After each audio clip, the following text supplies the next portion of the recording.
My name is Farron Usry. I'm an instructor of life sciences at North Arkansas College.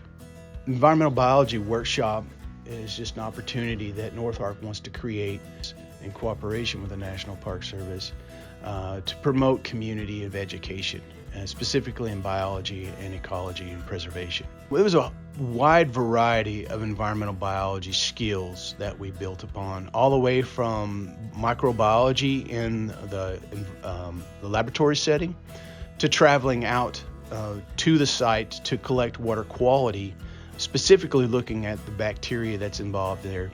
We went out on site in several locations in the national park, and we collected quantitative data and tried to look at how much an actual tributary loads into the river as far as the amount of nutrients, how many pounds of nitrate, how many pounds of phosphate. It was a huge suite of things, all the way from collecting insects, both terrestrial and aquatic, to looking at fish, learning how to identify fish. We did dissections of sharks and things like that to start looking at fish anatomy. But we also did things like geology, which was phenomenal. We took the students, we learned a little bit about the process of the rock cycle, and then from there about how soils turn into, degrade from rock and back into different types.